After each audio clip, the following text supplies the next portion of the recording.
Welcome to Halls of Residence at Kingston University. Presented by the Residence Life team here at Kingston, we will take you through some of the key information you need to know about living in halls. We will cover arrival and check-in, your halls licence, health and safety, student life and community, halls and facilities, and residence life. Residence life is just one of the 3 teams that is involved with your accommodation and time in KU Halls of Residence. We have halls management. They deal with general inquiries, post, facilities, maintenance and security. At all of our halls of residence, security staff are contactable 24/7. Security officers patrol the sites regularly and work closely with the duty management staff to ensure students are always safe. Students can report all halls incidents, no matter how small, to reception. Halls management or security will take a full report. Secondly, we have the accommodation team who will deal with bookings, room moves, payments, and any complaints about halls that have been escalated by hall staff. And last but not least, there's the Residence Life team, who are all about helping you to settle in and be part of your halls community. We'll talk a little bit more about that later. The university is signed up to follow the university's UK Student Accommodation Code of Practice, which is there to ensure the universities deliver a high quality, safe and supportive residential experience. Arriving and checking in. We'll start by letting you know what to expect when you arrive at halls and what checking into your room will be like. Upon arrival. Once you have arrived on site, checking into your room is simple and is done at the reception. You'll need to present photo ID and ensure you have signed your halls licence. This is done on the booking portal. Once everything is checked, you will receive your keys and any documentation you need to be able to check into your room. The team will guide you on where to go and how long your car can be on site for. And then it's time to unpack. Your first 48 hours. Once you're in your room, congratulations, you're a resident. There are a few things you might want to put at the top of your to-do list for your first 48 hours. The first is to reread your halls licence carefully. You will also be provided with a moving in guide which will give you information that is specific to your hall site. Complete your inventory. When you collect your keys, you'll be given bedroom and kitchen inventory forms. The document describes the condition of the room and its content before you moved in. You should cross-check it with the condition of your room and items that have been provided to make sure that everything is where it is supposed to be. Inventory is done only once you have moved in. You cannot do it in advance, and you should complete it within 48 hours of moving in. Please make sure you meet and speak to your immediate flatmates and introduce yourself to your neighbours too. You'll be living together and sharing space for a year, so you need to get to know each other. Remember, everyone will feel differently about coming to university, so be friendly but tactful. Personalise the door hanger you'll receive via the Residence Life team during move-in and hang it on your door handle. Lastly, explore. Explore the area. Check out the Residence Life programme for any local tours taking place over the move-in weekend. Some other things you might want to think about during your first week include signing up to the GP. The university doctor, called Fairhill, will be on campus during Welcome Week if you want to register with them, or you can do it online. Please check KU Extra for the exact dates and times of when they will be at your campus. If you plan to watch live TV in any format or BBC iPlayer, you'll need to purchase a TV licence. Check out the Residence Life events plan for the next few weeks.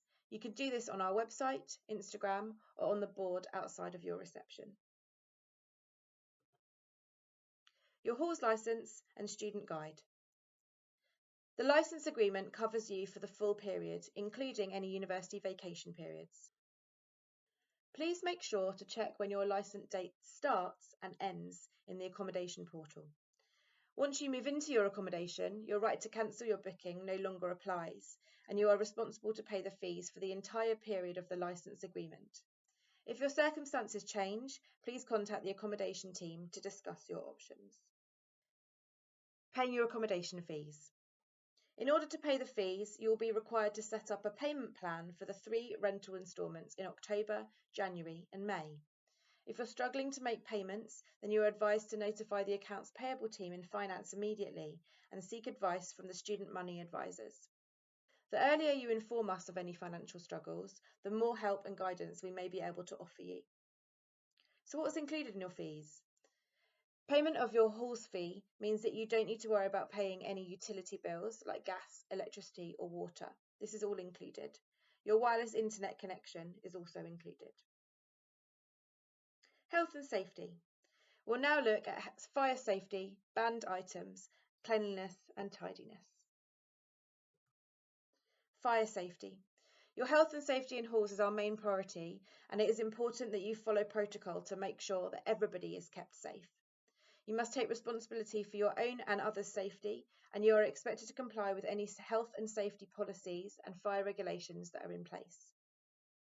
All doors in halls are fire doors, and as such should never be propped open. Escape routes and fire exit doors must not be obstructed in any way.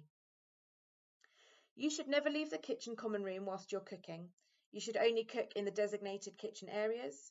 Cooking equipment should only be stored in kitchen areas. Kitchens and common rooms across all sites are fitted with heat and smoke detectors. Corridors and bedrooms across all sites are fitted with smoke detectors only. Other equipment, such as heaters and small refrigerators, may only be brought into accommodation with prior written permission of halls management or upon the written prior recommendation of a university disability or mental health advisor. You are responsible for the safety of any electrical appliances that you bring onto university premises. All equipment must be fitted with a suitable and fused plug and must carry the CE mark. All device charges must be certified as compatible with the items being charged. Please ensure any adapter plugs you are using are up to the standards required. Cheap adapters from sites like Temu and Shein can often become a fire hazard. Please note that e-bikes must be stored outside as their batteries pose a significant fire risk. Weekly fire alarm testing occurs in your halls of residence. These will vary depending on which halls of residence you're staying at. It will consist of a few short rings. With these short tests, there is no need to evacuate the building. However, if the alarm lasts longer than 30 seconds, this is not a test and you must evacuate the building immediately and safely by following the green fire exit signs and report to the designated assembly point. Fire drills will be conducted before and after the winter vacation. Drills are done to keep you safe, to ensure that you are prepared and aware of how to respond in an emergency, and to make sure our equipment is in full working order. It's really important that you take the fire drills seriously, even if they are an inconvenience. That means vacating the premises even if you're cooking, in bed, or in the middle of a really great Netflix show. Failure to evacuate your room in an acceptable time frame will require halls management to repeat fire drills until the satisfactory level is achieved. If you don't comply with fire drills and evacuation, it will result in disciplinary action against you. You must not interfere with, cover, or otherwise misuse the firefighting and safety equipment or signage installed in any hall, flat, or studio, or allow anyone else to do so. Smoking or vaping is not allowed in your room or in any of our buildings. It is an instant misconduct issue if you are caught smoking or vaping. There is evidence of smoking, such as cigarette butts, found in your room, or you're found to be covering a heat or smoke detector. Please go to the designated areas on site if you wish to smoke. Banned items and activities. There is a list of items which are banned from halls of residence, which include, but are not exclusive to, the following: animals and pets including goldfish, barbecues, bean bags, candles or the use of any naked flame including incense sticks, hookah and shisha pipes, deep pan fryers, mains operated fairy lights, firearms including replicas, fireworks, inflatable chairs and beds, knives over 15 centimetres long, laser pens, nitrous oxide, laughing gas or fast gas. It's a banned substance on all university premises, including halls of residence. Oil lamps, paintball guns, portable cooking stoves, steam or air purifiers, swords, unlawful drugs, water pistols. Again, I need to stress that the above list is not exhaustive. For a full list, please see your hall's licence agreement and student guide. We get a lot of questions about pressure cookers every year. We recognise that they are a staple in many kitchens in your home. However, pressure cookers are not allowed in any halls of residence due to their likelihood of setting off sensors in the kitchen. If you bring one and it sets off the sensors, the appliance will be confiscated and returned to you at the end of your licence period. On the topic of appliances, just a reminder, you will be sharing a space in the kitchen, so please consider this when bringing small electrical appliances. You don't want to end up with 6 air fryers on the side taking up space. Kingston University has a zero tolerance approach to illegal drugs and drug dealing on all university premises, including halls of residence. The university works closely with the police to combat illegal drugs to ensure that students can live and study in a safe environment. We understand, however, that some students may be experiencing personal difficulty with substance misuse and may need support and guidance in helping them combat an addiction. Support and guidance are available from the Health and Wellbeing team, who can be contacted via the Student Hub or Information Centre. Room checks. At some points in the year, staff may need to enter your room to conduct key health and safety checks. This might include checking smoke detectors and heat detectors, radiators, and performing any routine maintenance. Staff will be in uniform, knock on your bedroom door and wait for a response. If no response is received, they will enter your room but leave a calling card to let you know that they have visited. Cleanliness. You are responsible for keeping your room clean. If you have an ensuite bathroom, then it is also your responsibility to keep this clean too. As a flat, you are collectively responsible for keeping your shared areas clean and tidy. Cleaning checks will be carried out by hall staff once a week. This means that university staff will have to enter your room, so please be aware of this. Dirty rooms and kitchens attract vermin and are a health hazard. Please work together to keep your shared spaces clean and safe. You will be provided with a cleaning rota for your flat to use. We recommend you allocate cleaning roles and tasks fairly and make sure everyone in the flat is pulling their weight. There are a few simple actions you can take to prevent your room from becoming an unhealthy space. In your bedroom, open your windows every day. Ventilation is key, and you should open your windows regularly to let fresh air circulate, even in winter. Just 10 minutes can really help to prevent mould. You should also hang wet clothes on a drying rack in a well-ventilated area. In your bathroom, wash your shower curtain to prevent mould forming. Bathrooms are damp places and need to be cleaned regularly to prevent the build-up of scum, dirt and mould. Bleach your toilet once a week to keep it hygienic and fresh. Clean hair from your plugs. We know it's a gross job, but leaving hair in your plugs, particularly in the shower, can block the drain and cause flooding in your room.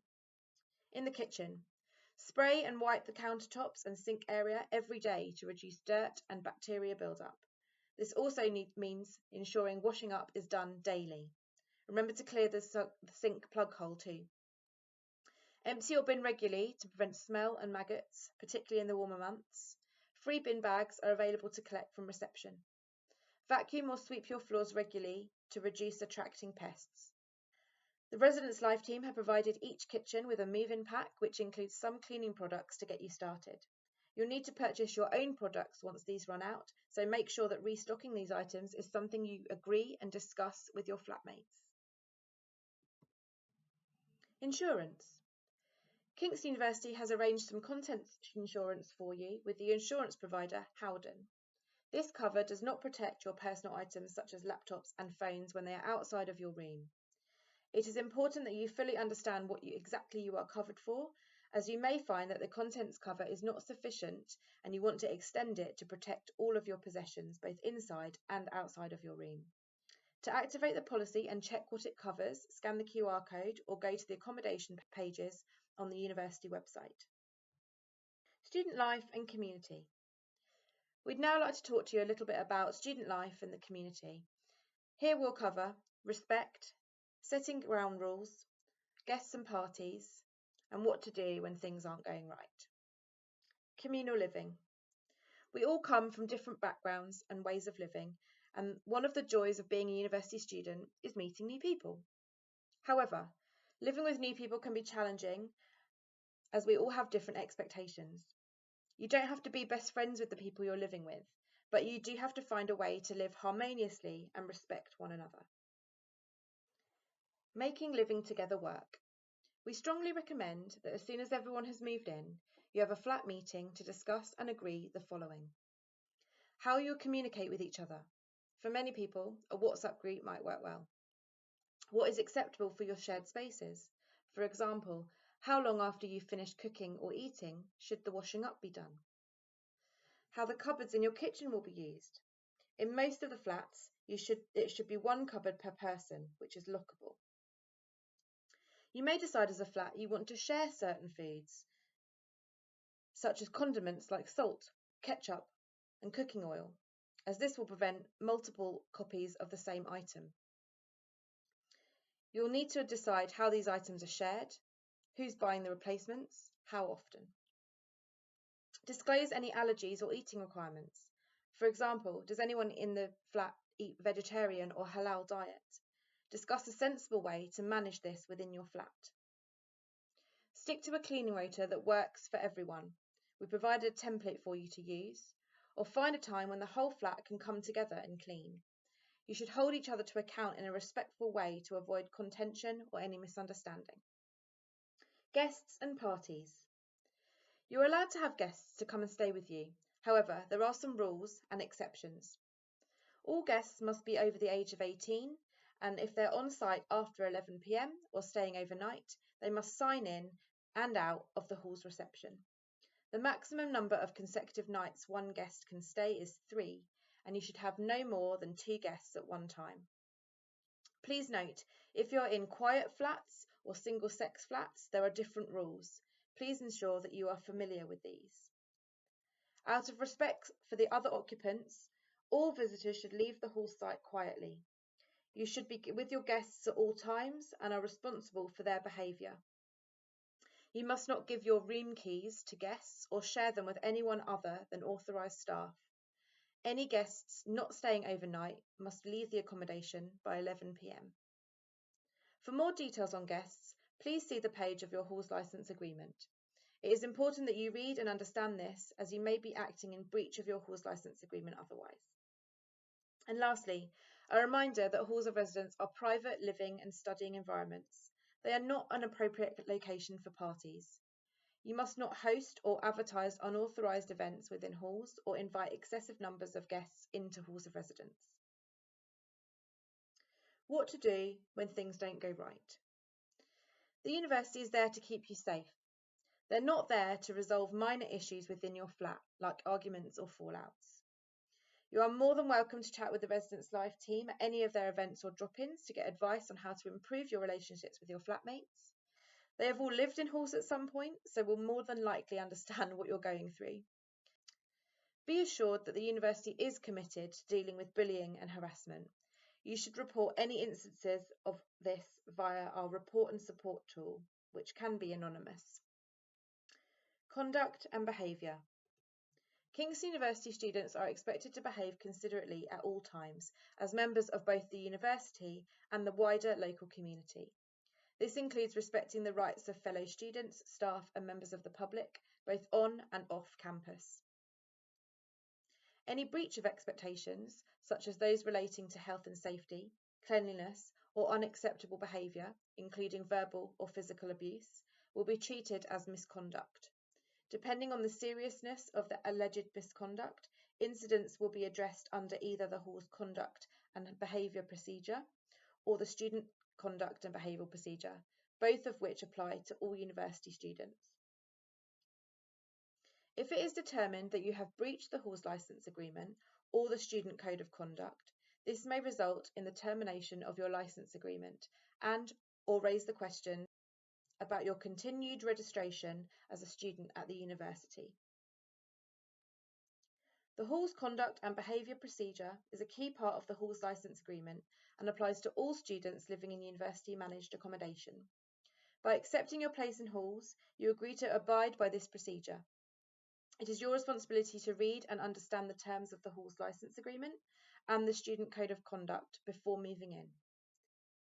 Misconduct in halls, such as inappropriate behaviour towards staff or flatmates, causing disruption or breaching the hall's licence agreement, is taken very seriously.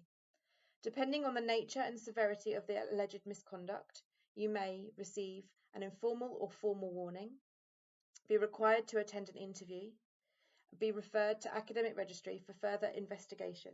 This will happen if there is continued misconduct or serious breaches. Where it is believed that there has been a breach of the Hall's licence agreement or the Student Code of Conduct, you may be issued with a penalty.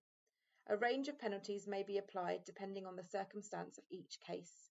These may include a written warning recorded on your student file, a ban from entering specific premises or being required to avoid certain individuals, a requirement to submit a written reflective piece demonstrating your understanding of the Student Code of Conduct or Hall's licence agreement and how your behaviour breached expectations, a suspended notice to vacate. You may remain in Halls, but this serves as a final warning, a notice to vacate requiring you to leave Halls, referral to a student conduct and behavioural panel, which may result in a decision about whether you should remain a member of the university community. Halls management and security maintain records of incidents and complaints relating to alleged breaches of Halls licence agreements. These records may be shared with the university and used to support any action taken under this procedure. Halls and facilities. I'd now like to mention some of the facilities you'll find in your halls. Remember that each site has a slightly different way of doing things, so again, it's important to read your hall's information provided at move-in for specific details. Keys and access. Please be careful not to lose your keys or fob, as if you do, then lock changes may need to be carried out for security purposes, and you will be charged for the cost of a replacement, not just of your flat, but of the whole block. If this does happen, you should tell reception as soon as possible. Parking. Parking spaces are not guaranteed and are subject to availability. You need to obtain a non-transferable free parking permit to park at University Halls sites. Parking permission ends whenever the licence ends. Please note that Seething Wells and 71 to 75 Penryn Road do not have any parking. Please speak to your Hall's reception for specific details. Bikes must be stored in designated areas, and you should speak to your Hall's reception to gain access to the bike storage facilities at our site. You might want to consider what insurance you might need to protect your bike. We are not responsible for any loss or damage to property, except to the extent that any such loss or damage is caused by our negligence. Laundry. Each hall site has its own laundrette, including washing machines and tumble dryers which operate on a pay-per-use basis. The price of the washing machine and the tumble dryer will differ depending on the site you're living at, so double check with your Hall's team. Please note, at Seething Wells and Kingston Hill, you must pay for your laundrette using the Circuit Laundry app. At Middlemill, you pay in cash. There are limited washers and dryers at each site, so please remove your load as soon as it is finished, as there will likely be other residents waiting to use the machines. And don't forget, you'll need to provide your own washing detergent. If you experience any problems with your washing, please contact Hall's reception, who will try to assist you. Post and deliveries. Post collection will differ depending on the site that you live at. To find out how your Hall's site operates, please refer to the information provided at move-in. Make sure you include your full name and room number on any deliveries you're receiving to help logging and management. The post rooms get very busy, so please be patient with the reception staff. Parcels have to be logged by reception, so may not be immediately ready to collect once you get your courier notification. You must show your Kingston ID before collecting parcels. Maintenance and reporting issues. Halls management are responsible for maintenance of the whole site, shared spaces and rooms. If you notice any faults or issues with your flat, then you should report it to your Hall's reception as soon as possible. I'd now like to talk a little bit about residence life or as we call it, Res Life. The Res Life team, made up of staff and current students who have lived in halls, are here to support and guide you during your time as a resident with us. We're all about helping you feel safe, secure and settled in your halls of residence. We run a programme of events and activities to help you settle in and meet new people, try something new and build community. Programme content will vary depending on the site of halls that you live at, but make sure you check your emails regularly and look out for flyers and posters on site. You can also check our website via the QR code, follow our Instagram and TikTok, and join the WhatsApp community for your hall site to connect with other students living in halls. Our team can provide advice and guidance on what it's like to live in halls of residence, and will signpost you to any university services that can support you. So here are our lovely residence life assistants for this year. If you see them on site and on campus, please don't be shy, say hello. The Residence Life programme. We run a whole load of different events. During move-in weekend, we host local area tours, welcome breakfasts, pizza socials, and a move-in mixer with food and activities. Throughout the academic year, we host arts and crafts events, games nights, cultural events including Diwali celebrations, sports competitions, off-site trips like ice skating and theme parks, and lots more. But we also want to hear from you about the kinds of events that you'd like us to run. You can always email us, message us on Instagram or WhatsApp, or speak to an RLA during an event. And that brings us to the end of this induction session. Thank you so much for listening, and we can't wait to meet you soon.